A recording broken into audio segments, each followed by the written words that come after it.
An interesting visit to the Kingdom Hall. This is the JW Review.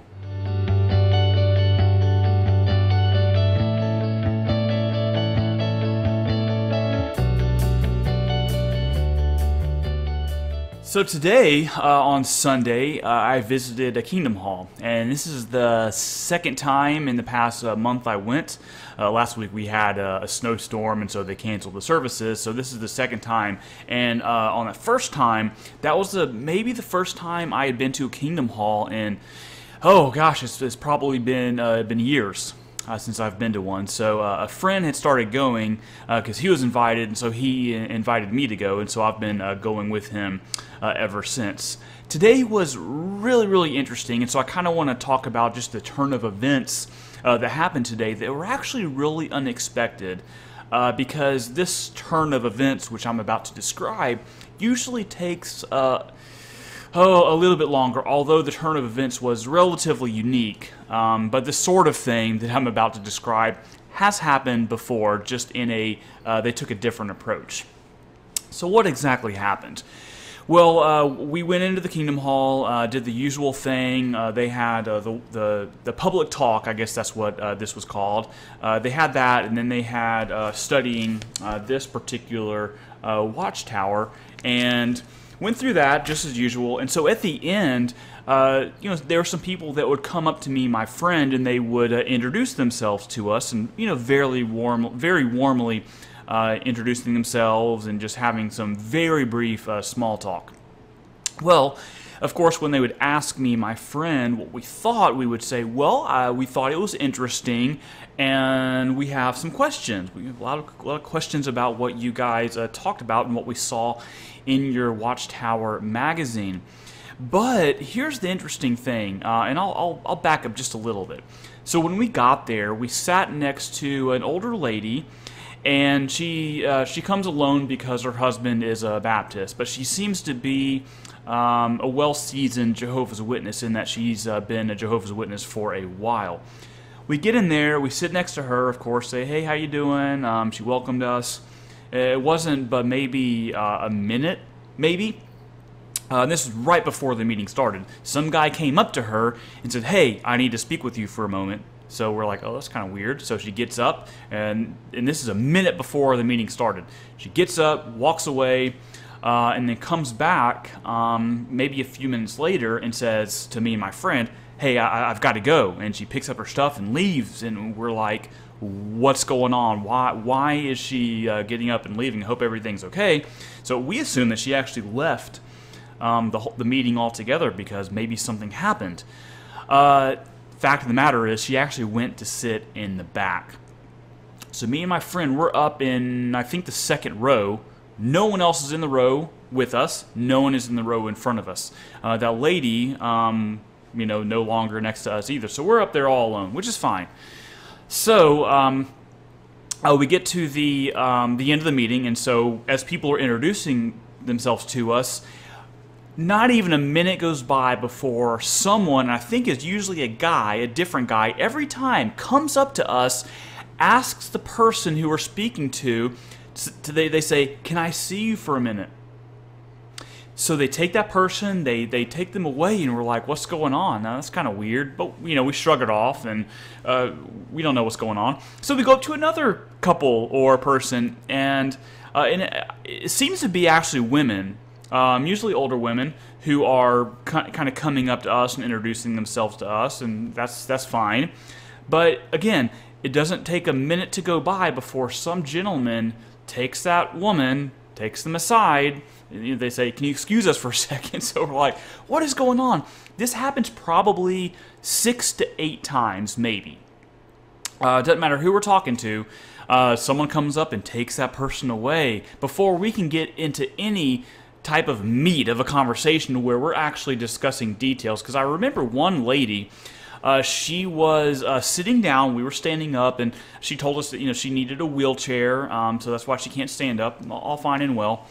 So we're talking to her, and she starts to go into how everything Jehovah's Witnesses teach is from the Bible, and we're like, well, that's really interesting, because in this magazine it talks about 1919, and we'd really like to know how you determine that belief from the Bible. And she goes, oh, you guys have got to talk to my husband. He would love to do a study with you, and he's away right now. He's going to get my wheelchair, and he'll be back in just a second. He would love to talk to you. So we're like, oh, that's great. We would love to talk to him as well.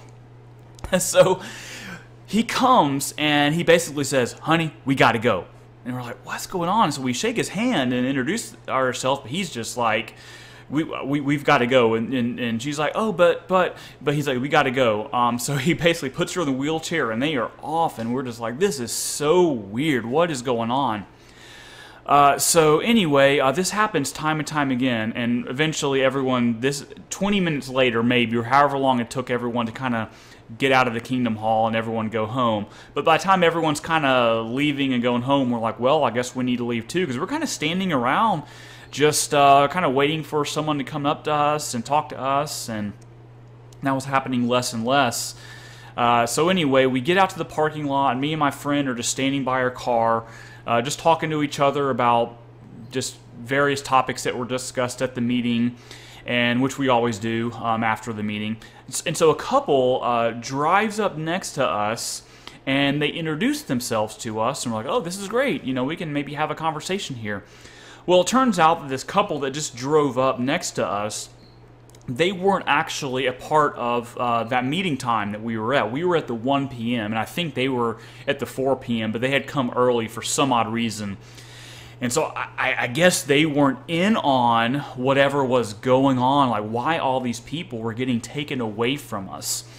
So with this couple, you know, they started to ask us what we thought of the meeting, and of course we say the same thing. We're like, well, we thought it was interesting, and they actually asked us, what did you like about the meeting, and then what did you think was kind of off, and which I was glad they asked us that, because I don't want to just tell people it was all bad, because actually the intro, the public talk, was on the inspiration of the Bible and how the Bible is a divine book. And so for the most part, me and my friend agreed with that, because they were talking about fulfilled prophecy and all this, and how the Bible is a reliable guide to morals and stuff like that. And so yeah, we were saying, yeah, you know, the first public talk was actually pretty good. We found a lot that we agreed with, and I talked about fulfilled prophecy, and I went into a little more detail, and they were pretty impressed by that, that we were really in agreement. And then we talked about kind of the things that we were not so much in line with, to put it nicely. So we started to talk a little bit about how this particular Watchtower article talked about the governing body and the faithful slave, and what else, in 1919 and things like that. And so they were pretty intrigued that we were asking these questions, and so they were like, yeah, let's talk about that. And so we actually started to get into some of these topics with them. And so the first thing that this, it was a couple, so it was a woman and a man, and she started to go into how the faithful slave is the 144,000. And that's not the first time a Jehovah's Witness at that particular Kingdom Hall said that. And so I didn't want to just come out and say, you know, you're wrong or whatever. I was trying to put it kind of nicely and not too confrontationally, just so they're not too suspicious of me. But I tried to say, are you sure about that? Because I thought the faithful slave refers exclusively to the governing body. So she's like, no, the faithful slave, the anointed class is a faithful slave. And I'm like, well, I thought that a couple years ago in a Watchtower study edition that they talked about a change in that belief. And so I'm just trying to kind of introduce this stuff to her, because I'm kind of prefacing it by saying, you know, I could be wrong, you know, if you can show me where your literature teaches this, I'm happy to be corrected. But I thought I read that the faithful slave is the governing body. And so after going back and forth a little bit on that, she started to get out her phone and look this up, and you know, before you know it, she's like, oh yeah, you know what? You're right. You taught me something today. Thank you. And so she's actually really appreciative that I showed her these things, as opposed to being suspicious, because I find that some Jehovah's Witnesses are getting suspicious of me when I kind of point these things out, like I'm trying to be confrontational or put them in their place, but I'm really just trying to kind of make sure that they know what they believe on this, so that we can be on the same page, so we don't have to backpedal and figure all this stuff out, so that we can really get to the heart of the issue. So we get through that to where they're finally agreeing with me, and then we go into the governing body and that whole concept, and it just turns out they didn't really know a lot about these as far as how to find the stuff in the Bible. They have to kind of go to their literature. They're kind of scrambling a little bit to try to find these concepts so they can explain it to me, which that's fine. So they go to Acts chapter 15 to show that's the governing body, and I kind of come back with them in saying that, well, this is actually, to me, it looks like to be an isolated example to where you have a controversy, and that you have the apostles and the elders of the Jerusalem church meeting together to resolve a controversy. And so I told them, that's fine. If Christians want to get together to resolve a controversy, I think that's fully biblical, because we see that as an example in the book of Acts. But I told them, that's one example. The concept of the governing body is not a governing body that only meets occasionally to resolve a dispute. That's not what the governing body is. And so I tried to kind of explain that to them and ask them some probing questions. But at the end of the day, their defense of the governing body was more pragmatic. And by pragmatic, I mean that they're holding to this governing body concept because they believe it works. It works in that it makes the whole worldwide congregation unified. And so they asked me, how else can you have a worldwide organization that is unified? To be honest, I kind of grant that. You'd have to have some type of leadership, whether it's a single person or it's a group. You have to have some type of leadership that tells everyone what to do and what to believe. It's like, think about your job. You need a CEO. You need a leadership group to tell everyone what the policies are. So to some degree, I actually agree with that, in that, yeah, sure, I guess it works. It's conformity, but it works. And so I don't think she really got that. And I think that's the case with a lot of Jehovah's Witnesses, that they hold to this concept of a governing body, not because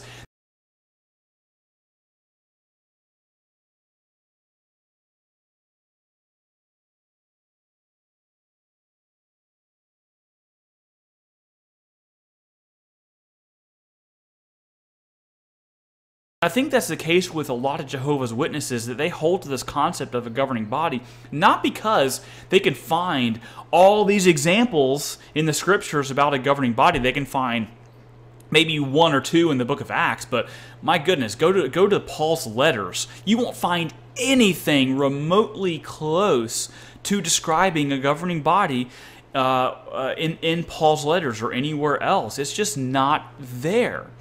So, but by that time, I didn't want to press the issue too much farther, because I just kind of have a personal policy to where when it's kind of the first discussion, I don't want to get too pressing. I really want to put a stone in their shoe, and I just don't want to seem too confrontational. I want to say a few things, ask a few probing questions, so that maybe the next time we meet, we can get into more depth, because I really want them to think through what we talked about, as opposed to me asking 100 questions and they forget everything we talked about. I really wanted them to digest something specific. Well, now when it came to the topic of 1919, they had almost nothing. It was mainly historical. They were just scrambling to try to find answers, and they found some stuff about what happened historically in 1919, but nothing about actual scriptures to support that view. So anyway, what happened after that discussion was interesting, because almost everyone had left the parking lot. So some guy drives by and says to the guy, "Hey, can I speak with you?" And me and my friend are like, okay, this is really weird.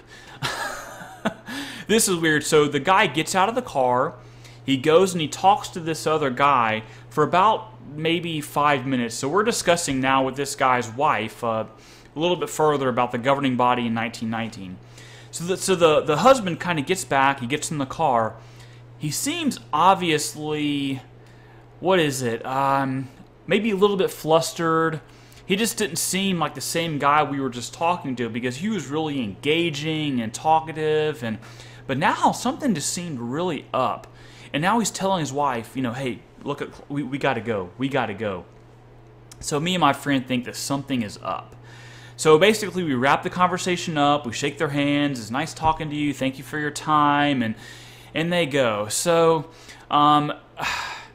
maybe I'm looking too much into this, but I think that something is up here.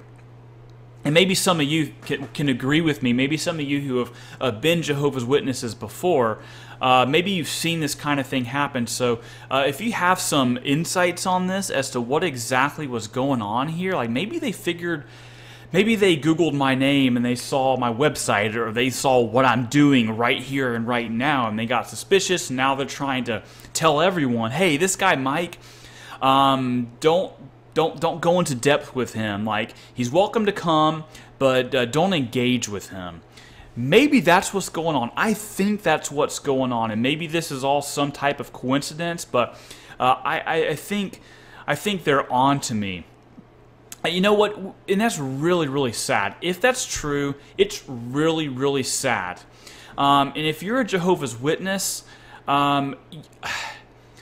if you're condoning this type of behavior, I think you should be ashamed of yourself, and you should be ashamed of your organization for pulling this type of behavior, because if you guys came to my church and you were asking people around me these difficult questions about our beliefs, I would say, please do, bring it on. I would love it if you came to my church and you started asking everyone difficult questions about what we believed. I would welcome it.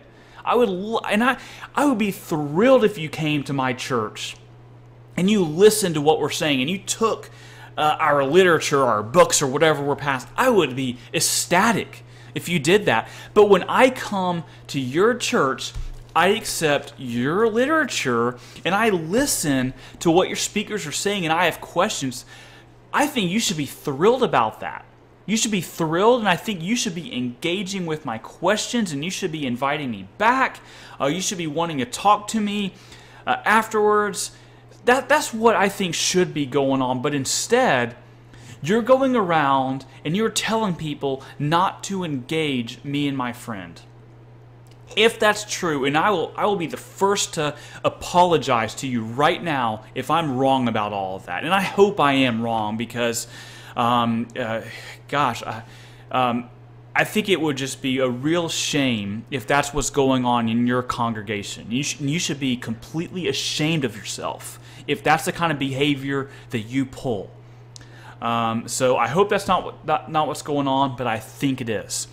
So anyway, that was my experience at the Kingdom Hall today, and it's an unfortunate thing that this was happening, because I really wanted to have some really productive and engaging conversations with Jehovah's Witnesses, but it doesn't look like that's going to happen. So what I'm probably going to do is start going to a different time, and to see maybe if this sort of thing starts happening again. And I don't know, maybe it won't happen again, and I hope it doesn't. But leave your comments, leave your thoughts. Tell me I'm wrong. Tell me I'm wrong about all of this, and maybe it was a total coincidence. So that was my experience, and I hope you have some perspective. And maybe if you're not a Jehovah's Witness and you go to a Kingdom Hall, maybe you can learn something from this, and that maybe you shouldn't be asking the types of questions that I'm asking about 1919 and 1914 and the governing body and all that kind of thing. So maybe this is more of a conversation about tactics and how to engage at a Kingdom Hall. So I hope you enjoyed it, and leave your thoughts, and thanks for listening.